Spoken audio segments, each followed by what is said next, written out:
L'actualité dans la région avec les conséquences de l'affaire de la Banque pour l'industrie et le commerce.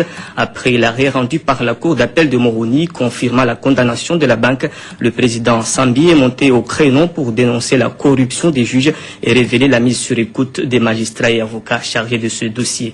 Les explications d'Abdi Kafé Mohamed, Abdoulaye Amir et Ibrahim Issouf. 2 magistrats sur les 3 qui composent la Cour d'appel de Moroni ont été révoqués par le président de la République, accusé cette fois-ci de violation de l'obligation de réserve après avoir démenti les accusations de corruption. Le premier magistrat du pays s'est appuyé sur un relevé d'appel téléphonique remis par le service de renseignements généraux pour dénoncer la corruption des juges. Ces 2 magistrats révoqués ont commis la faute de confirmer la condamnation de la Banque pour l'industrie et le commerce à payer la somme de 8 millions d'euros à Nicom, la société d'importation générale.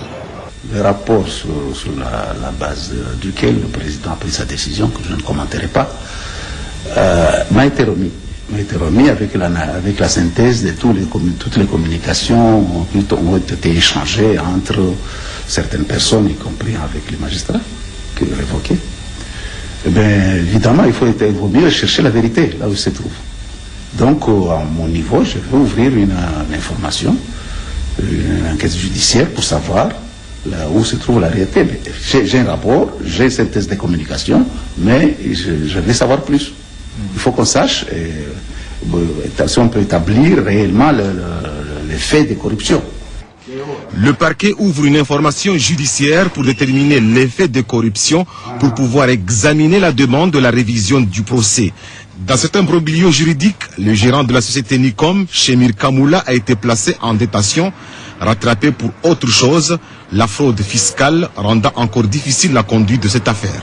Je pense que la tournure que prend une simple affaire commerciale qui devient progressivement une affaire d'État, jusqu'à ce que, comme venait de le dire, la révocation des magistrats, qui est un acte très grave, c'est un acte qui est prévu et cadré par la Constitution et par le statut même des magistrats.